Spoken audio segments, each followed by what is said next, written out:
आधार पे वो वर्गीकरण करना चाहते, कौन से आंकड़े उनके पास है, कौन से डाटा उनके पास है। मैं सरकार से जानना चाहता हूं, सरकार कमेटियां बना दे और वर्गीकरण किस फॉर्मूले पे करेगी ये भी बता दे। हम सरकार को भी सुनना चाहते हैं। अभी देश में पिछले दरवाजे से कुछ नहीं होगा, जो कुछ होगा हमने सामने होगा। अगर हमारे अधिकारों की बात आ रही है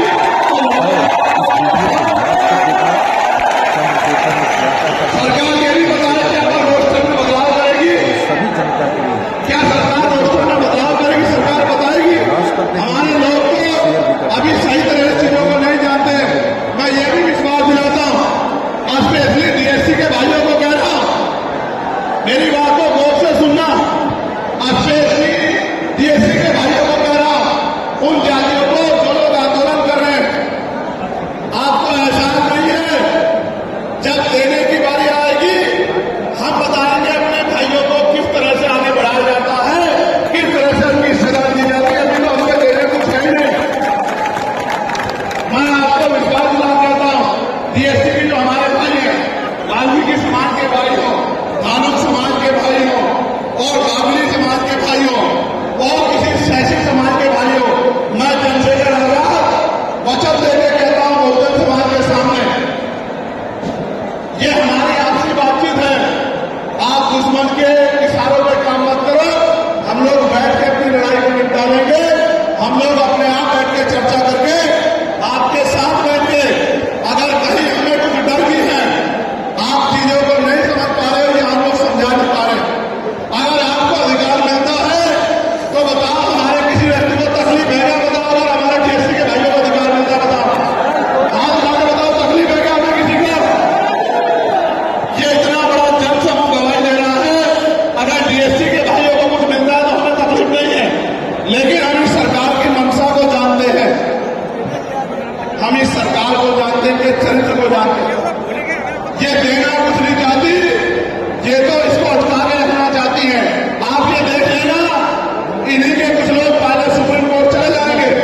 जैसे उदाहरण के तौर पर गौर करो, 69,000 शिक्षक भर्ती में सरकार ने 20,000 पदों पर घोटाला किया।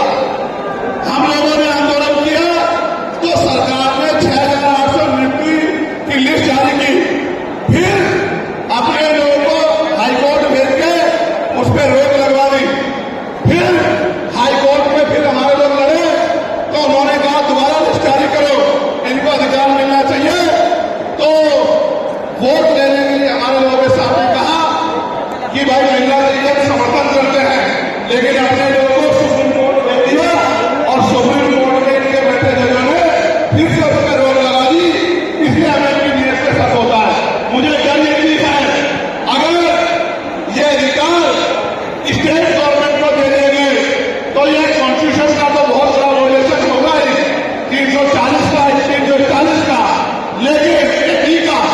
लेकिन सबसे बड़ा खतरा ये है कि कल जो सरकार सत्ता में आएगी वो किसी भी अन्य जाति के लोगों को शेड्यूल कास्ट में उनको शामिल करके आपके पूरे अधिकार को छीन-बीन कर सकती है। अगर ये पावर स्टेट को मिल गई, हमें सरकार की मंशा से सिर्फ शक है।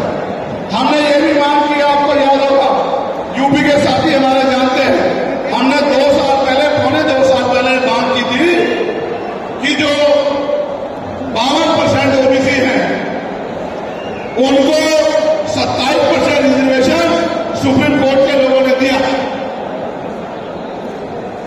आबादी से आधा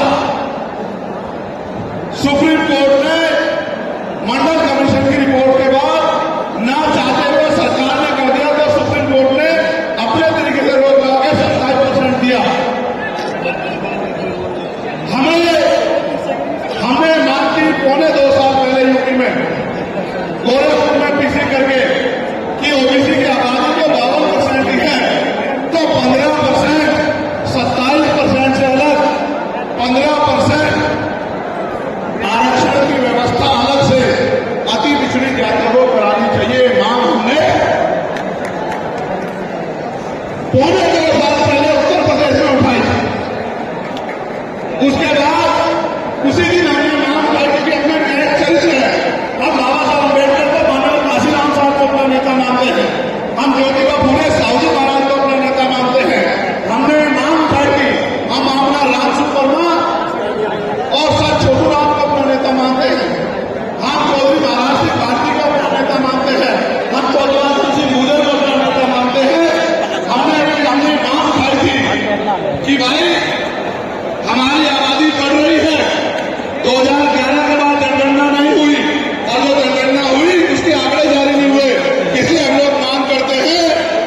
कि जिन जातियों को अवसर नहीं मिले पहले तो उनको तैयार किया जाए और फिर उनको 5% अतिरिक्त आरक्षण शेड्यूल कास्ट में 15% अतिरिक्त देकर उनको मुख्य धारा में लाया जाए। जब हम 2 साल पहले इसकी मांग कर रहे हैं तो हम डीएससी के भाइयों के विरोधी कैसे हो सकते हैं, आप लोग बताओ। तब तो वो आंदोलन भी नहीं चला रहे थे, हम तो आंदोलन चला के मांग कर रहे थे कि मिलना चाहिए मिलना चाहिए। लेकिन मैं आज भी कह रहा हूं, ये बाबा साहब अम्बेडकर ने कहा political power is the master की, राजनीतिक सत्ता वो चाबी है जो आपकी सारी परेशानियों का हल कर देगी। और राजनीतिक सत्ता जिनके पास है उनके लोग हजारों करोड़ रुपए लेके भाग जाते, उनके लोग उनके पूंजीपतियों के लाखों करोड़ रुपए माफ कर दिए जाते। लेकिन अगर आपका 10,000 रुपए का बिल भी बाकी हो तो 10,000 रुपए का बिल भी अगर आप नहीं दोगे तो मुकदमा लिख के आपको जेल भेजने का काम सरकार कर देगी और आपके घर की कुर्की भी करा देगी। आप किसानों का, मजदूरों का हाल देख लो, आप नौजवानों का हाल देख लो इस देश में क्या है। तो हमारी सबसे बड़ी मांग ये है, आप समर्थन करके बताना कि आप इस पर सहमत हो या नहीं हो। बताओ, जातिवार जनगणना होनी चाहिए, होनी चाहिए? एक सुर में बताओ, होनी चाहिए, होनी चाहिए?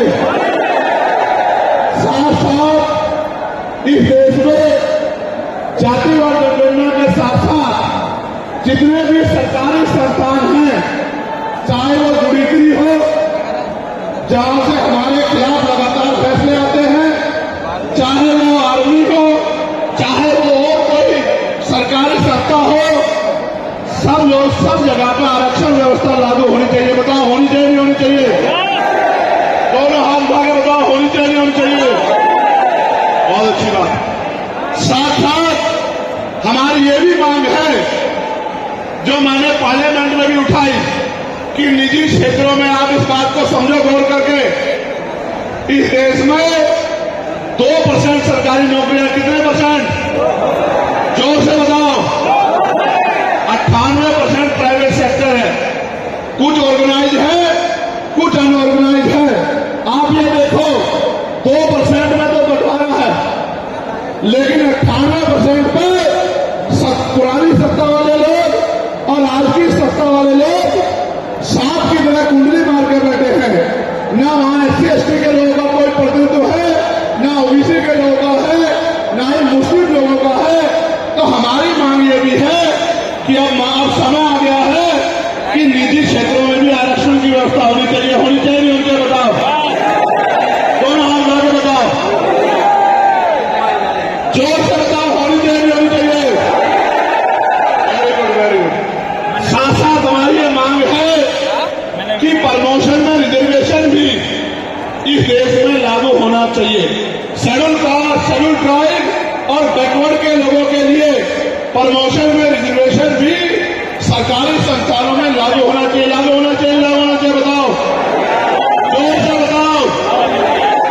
हमारी ये भी मांग है कि मंडल कमीशन की बाकी सिफारिशें भी लागू होनी चाहिए, क्योंकि जब तक मंडल कमीशन की बाकी सिफारिशें लागू नहीं होंगी तब तक पिछड़े वर्ग के लोगों को बराबर की हिस्सेदारी और सम्मान नहीं मिलेगा। हमारी बाकी सब लोग मेरी एक आवाज को मानते हैं। ये जो लाइन है, मैं इसको छोड़ के पता नहीं कौन है, हमारे लोग हैं या हमारे लोग नहीं है, मुझे नहीं पता। अगर ये हमारे लोग हैं तो एक बात पे बैठ जाओ, इधर वाले भी बैठ जाओ। अगर आप हमारे लोग हो तो बैठ जाओ, अगर नहीं बैठोगे तो मैं मानूंगा कि आप हमारे लोग नहीं हो।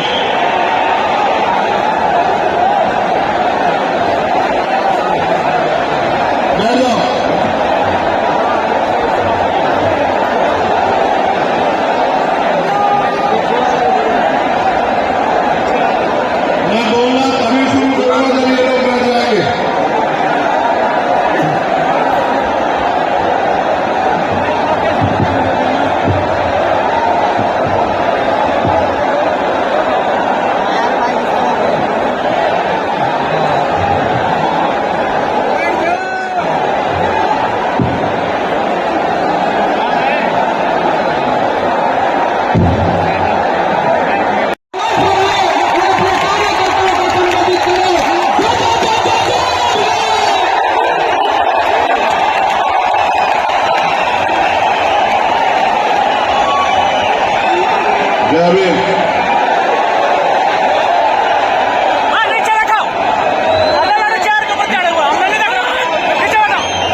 पक्का शांत हो जाओ,